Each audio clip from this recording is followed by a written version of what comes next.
kan kita dengar angka pertumbuhan ekonomi itu dirilis tiap tahun. Tapi ternyata nggak cuma angka tahunan doang kok, ada juga angka triwulanan. Nah, tapi apakah benar di masyarakat itu sering kita dengar kalau angka pertumbuhan ekonomi Kabupaten Mamasa itu tumbuh sedikit. Misalnya nih tahun 2024 angkanya 3,32. Kalau tahun 2025 3,37. Apakah cara bacanya sesederhana itu dengan mengurangkan doang? Di episode Ngopi Data pertama ini, kita akan membahas tentang apa itu pertumbuhan ekonomi, apa makna di balik pertumbuhan ekonomi, dan kesalahan persepsi yang tersebar di masyarakat.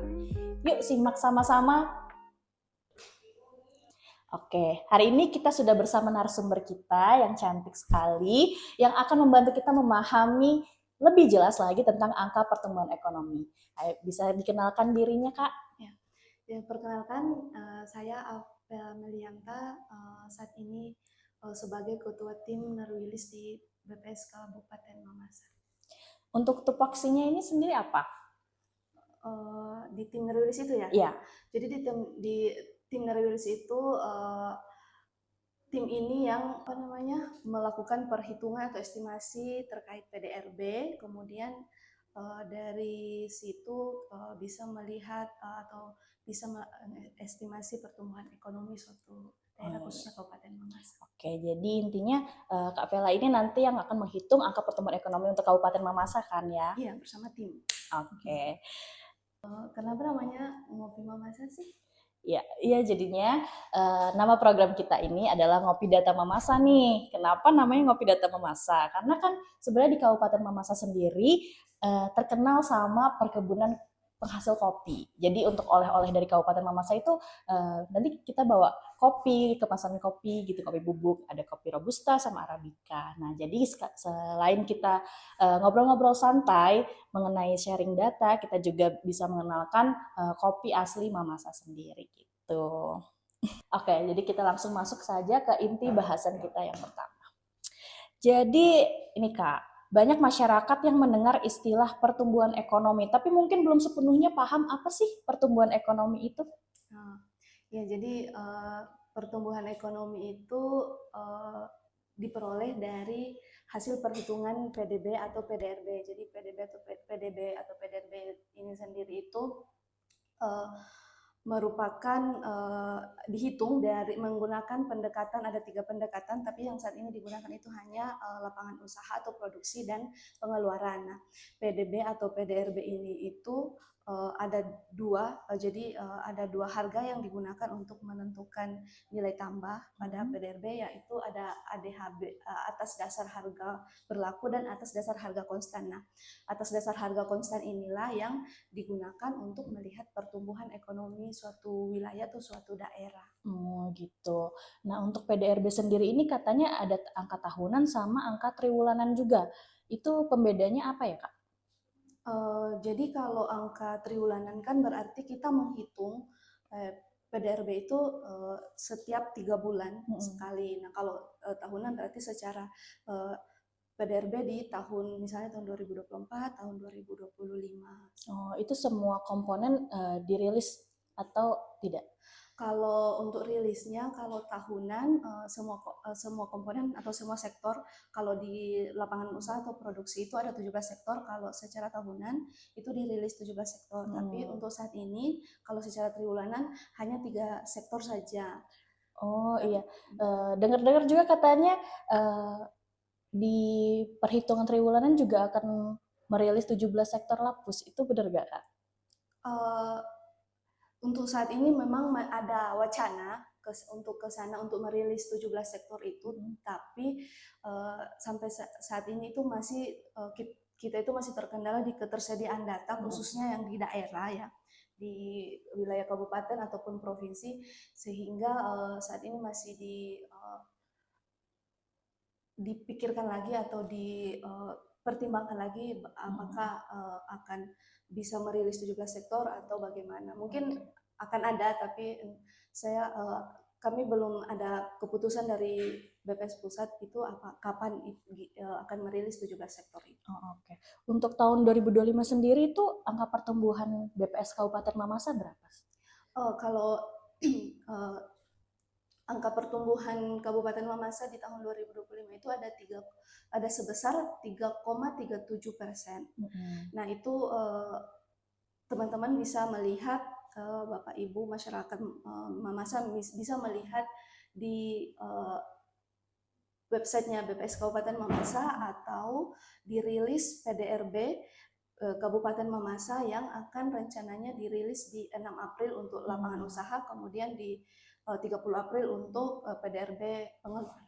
Oke, nanti Bapak Ibu atau penonton di sini bisa cek data angka pertumbuhan terbaru dan yang tahun-tahun sebelumnya di publikasi tadi yang nanti akan dirilis. Jadi kan tadi juga sempat disinggung sama Kak Pela ya terkait sektor-sektor di lapangan usaha maupun pengeluaran. Tadi ada 17 sektor ya katanya.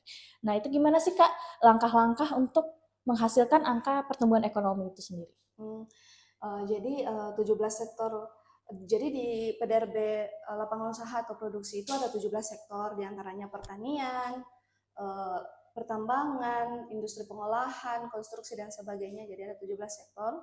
Kemudian di PDRB pengeluaran itu ada 7 komponen, ada konsumsi akhir rumah tangga, pengeluaran konsumsi akhir rumah tangga, pengeluaran konsumsi pemerintah, pengeluaran ada PMTB, kemudian ada ekspor impor. Nah, tim rilis itu setiap triwulannya itu mengumpulkan data sekunder istilahnya yang mendukung untuk perhitungan PDRB ini. Jadi ada melakukan ada indeks studi ke beberapa sampel yang sudah ditentukan atau ke dinas-dinas terkait yang sekiranya bisa memberikan data yang diperlukan untuk perhitungan PDRB ini. Oh, jadi langkah awalnya itu pengumpulan data begitu ya, pengumpulan data sekunder maupun ke dinas-dinas terkait gitu ya. Baru nanti dihitung sama tim Narwi sendiri, baru setelah itu diapakan? Jadi tim Narwi setelah datanya terkumpul itu tim Narwi melakukan perhitungan, ada lembar kerjanya.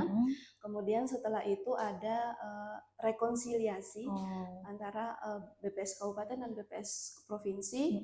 Kemudian setelah proses itu selesai, setelah proses rekonsiliasi selesai, biasanya rentang waktu 2 minggu atau 3 minggu rilis triwulanan. Rekonsiliasi sendiri itu kayak gimana sih Kak? Jadi rekonsiliasi itu jadi tim Nerwilis di BPS Kabupaten di semua kabupaten yang ada di Sulawesi Barat bersama dengan tim Nerwilis di provinsi itu jadi memadukan angka. Jadi ada angka hasil perhitungan kabupaten itu ditampilkan bersama, kemudian ini pertumbuhannya jadi kayak semacam pertumbuhan misalnya di sektor pertanian sebesar ini, apakah data yang dikumpulkan itu sudah sesuai, jadi kayak semacam dicek kembali gitu. Dicek kembali oleh dengan dipandu oleh tim Nerwilis dari BPS Provinsi. Ya, jadi disesuaikan dengan data yang kita. Jadi kan setiap data yang tim Nerwilis kumpulkan itu dikirimkan ke provinsi. Nah, itu kemudian tim provinsi itu akan menyatukan. Bukan mengecek gitu. Ini kita estimasi angka PDRB kita itu apakah sudah sesuai dengan pertumbuhan data yang kita kumpulkan.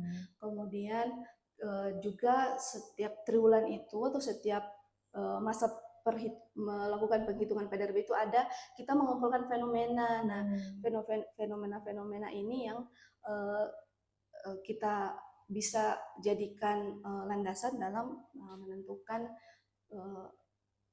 perhitungan PDRB atau jadi cukup rumit ya untuk menghitung angka pertumbuhan ekonomi, padahal cuma satu angka aja 3,37% ya untuk tahun ini, tapi untuk menghasilkan satu angka itu banyak pengumpulan data, turun lapangan, terus dicek juga satu-satu setiap kabupaten. Untuk di Sulawesi Barat sendiri kan ada 6 kabupaten, gimana kalau yang provinsinya ada banyak kabupaten kotanya, itu lebih rumit lagi pastikan. Oke. Sebelum masuk ke pembahasan selanjutnya, silakan diminum dulu kopinya. Gimana rasa kopi Mamasa? Enak. Kak Pela sendiri kan orang asli Mamasa. Iya, Ya. saya asli Mamasa. Sering ngopi juga gak?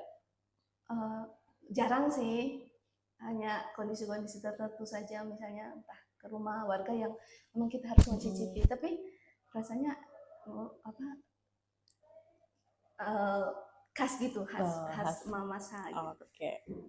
Jadi nggak salah pilih nih kalau mau ke Mamasa oleh-olehnya beli kopi. Oh ya Kak Pela. Kak Pela kemarin sempet juga nggak lihat persepsi yang tersebar di masyarakat kalau pertumbuhan ekonomi Mamasa itu cuma naik 0,05. Emang bener kayak gitu Kak? Jadi keliru ya teman-teman terkait kalau misalnya dikatakan bahwa pertumbuhan ekonomi Mamasa di tahun 2025 itu hanya 0,05%. Jadi karena 0,05% yang tersebar itu diperoleh dari mengurangkan antara pertumbuhan ekonomi di tahun 2025 yang sebesar 3,37% dikurangkan dengan pertumbuhan ekonomi di tahun 2024 yang sebesar 3,32% itu. Jadi pertumbuhan ekonomi masa di tahun 2025 itu tidak tumbuh hanya 0,05%, tapi tumbuh di angka 3,37%. Oke, jadi angka pertumbuhan ekonomi itu ya memang 3,37% itu ya Kak ya, Iya. bukan 0,05. Tapi yang perlu kita ketahui bersama bahwa walaupun misalnya ya angka pertumbuhan itu misalnya sebesar 1% atau 0,05% itu bukan buruk, itu tetap bertumbuh begitu. Jadi tetap ada pertumbuhan ekonomi di sana. Walaupun kecil, tetapi tetap itu dianggap ada pertumbuhan ekonomi di Kabupaten Mamasa dibandingkan dengan tahun sebelumnya. Iya, jadi walaupun angka kecil tapi positif, itu berarti bernilai penting ya. Iya, jadi walaupun kecil tetap bernilai positif. Tapi angka pertumbuhan di Mamasa tahun 2025 itu 3,37% ya. Nah, itu sudah cukup tinggi ya, Iya, Kak? itu cukup tinggi.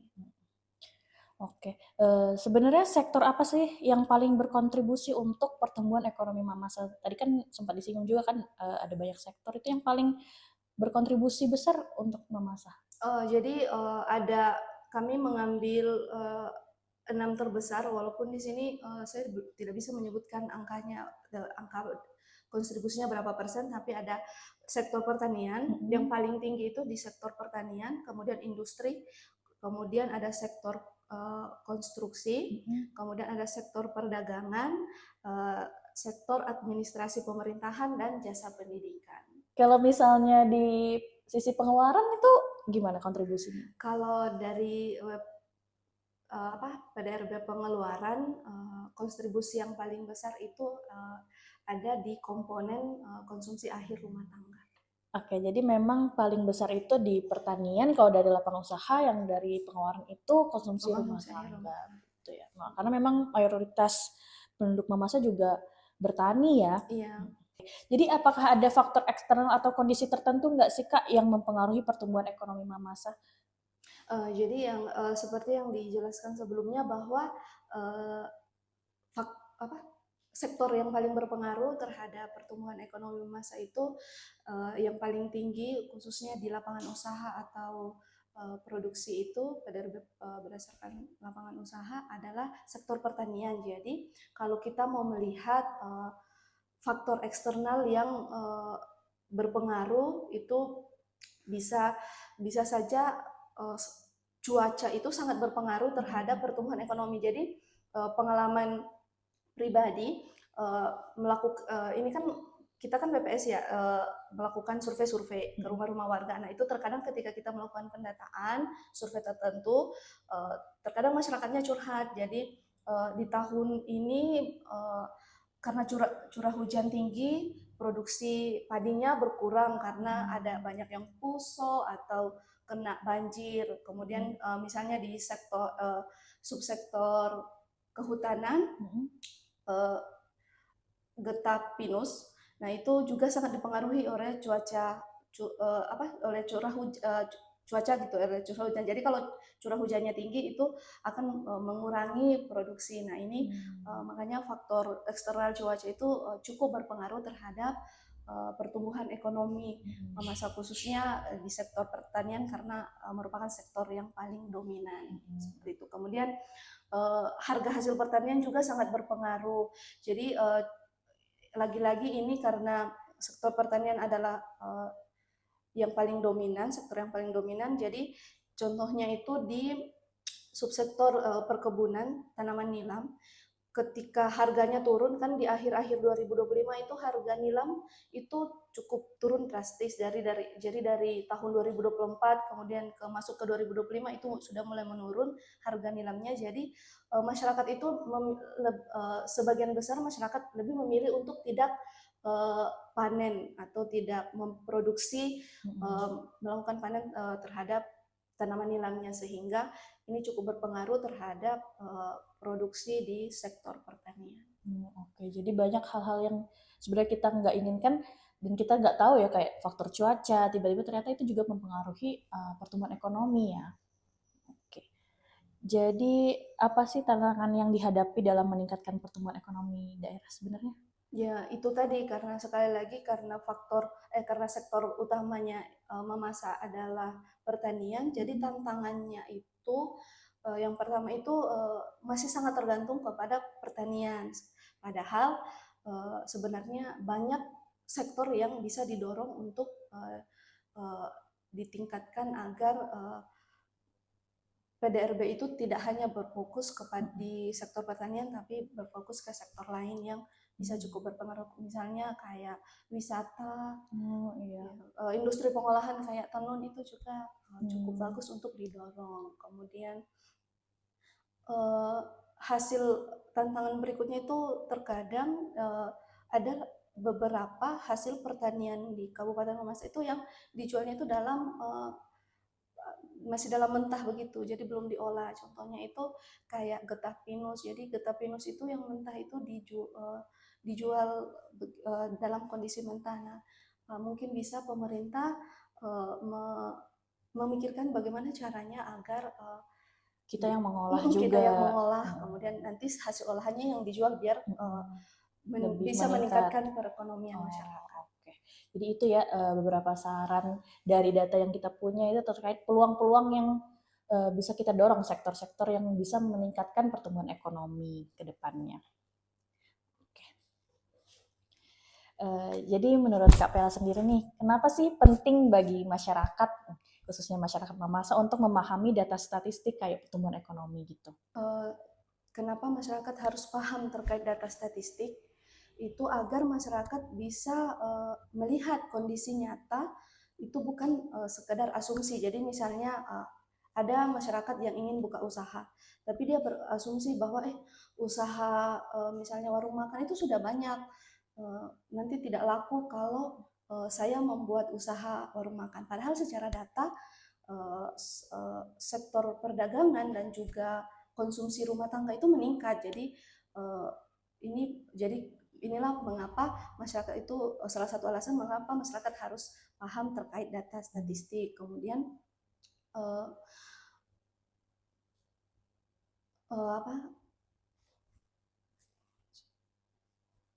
masyarakat itu kalau paham soal data statistik juga tidak salah bisa mengurangi kesalahpahaman terkait kondisi ekonomi. Jadi misalnya ada pernyataan bahwa ekonomi di Mamasa lagi buruk, jadi susah cari uang. Nah, sebenarnya kalau secara data kondisi ekonomi di Mamasa itu bagus gitu, sedang naik. Jadi ketika kita paham soal data, masyarakat paham soal data statistik, jadinya tidak gampang tergiring opini, tapi lebih melihat kepada fakta yang ada. Oke, jadi masyarakat bisa melihat dari data ya, nggak cuma dari asumsi-asumsi atau kata-kata dari yang beredar aja gitu di berita-berita kan. Jadi bisa langsung dicek, bener nggak sih ekonomi Mamasa itu lagi buruk atau lagi malah naik? Kalau dilihat dari kondisi tahun terakhir kan berarti ekonomi Mamasa lagi meningkat tinggi nih, khususnya di sektor pertanian, mungkin sektor wisata juga kah, dan sebagainya. Bisa dilihat, diekspor sendiri sama masyarakat kita. Terus juga kalau itu tadi untuk masyarakat, kalau misalnya peran data untuk pemerintah daerah itu gimana Kak? Ya, jadi kalau dengan dengan adanya data itu pemerintah bisa membantu pemerintah dalam menentukan kebijakan. Jadi misalnya bisa menentukan yang mana yang mau diprioritaskan untuk dikembangkan atau dibangun. Jadi kalau misalnya kan seperti yang tadi sempat disinggung bahwa saat ini kan sektor yang paling tumbuh kan pertanian.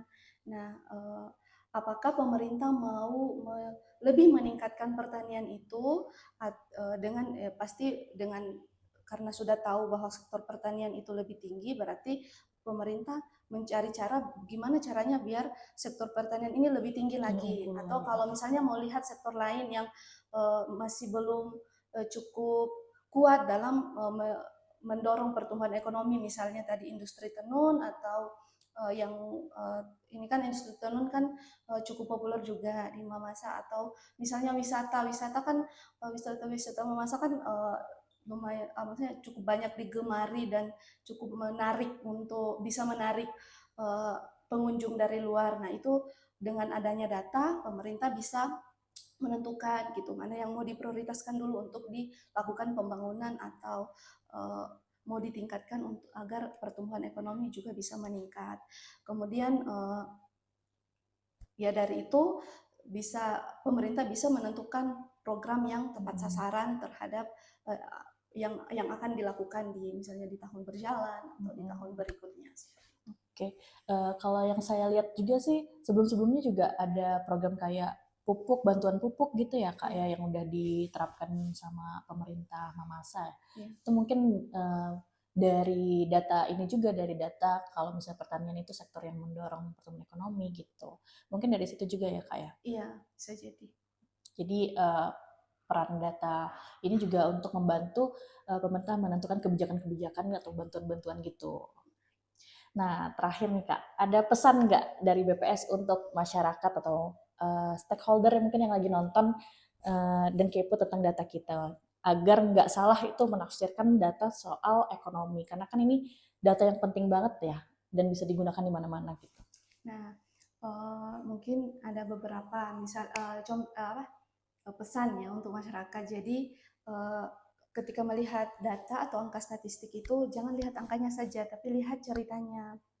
Jadi maksudnya misalnya pertumbuhan ekonomi naik sebesar 3,37%. Nah, kalau dilihat secara angka saja, wah bagus nih angkanya, cukup bagus karena tumbuhnya sangat cukup jika dibandingkan dengan tahun sebelumnya itu cukup cepat gitu. Lebih cepat. Ya lebih cepat dibandingkan tahun sebelumnya.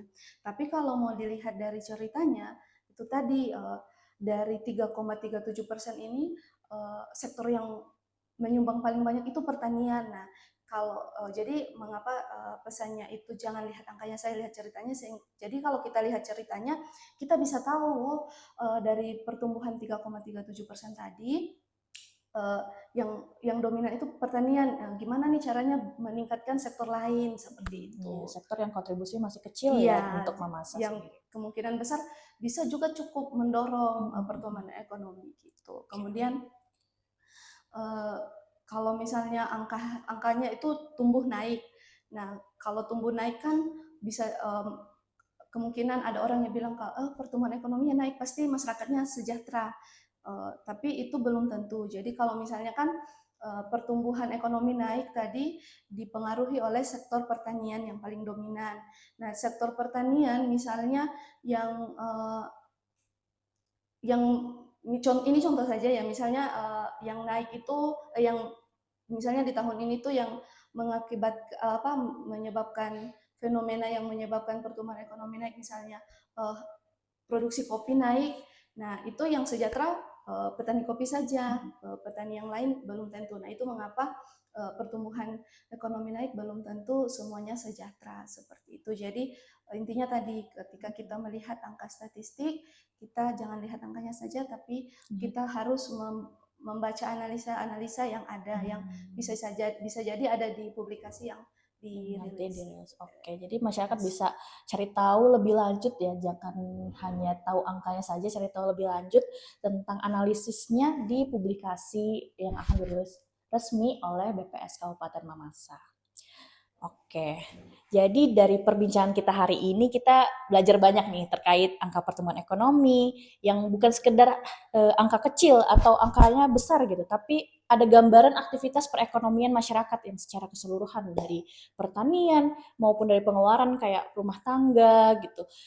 Banyak sekali yang bisa didapat dari satu angka ini saja kalau kita kupas lebih dalam gitu. Jadi memahami data yang benar itu akan membantu kita untuk melihat ekonomi dari segala sisi, dari segala arah dan lebih objektif lagi. Jadi bisa juga untuk menjadi dasar merencanakan pembangunan ke depannya. Jadi kita ucapin terima kasih kepada narasumber pertama kita di episode Ngopi Data Mamasa kali ini. Yang terima kasih sudah membagi insight data tentang pertumbuhan ekonomi. Sampai jumpa di episode Ngopi Data Mamasa berikutnya. Bye.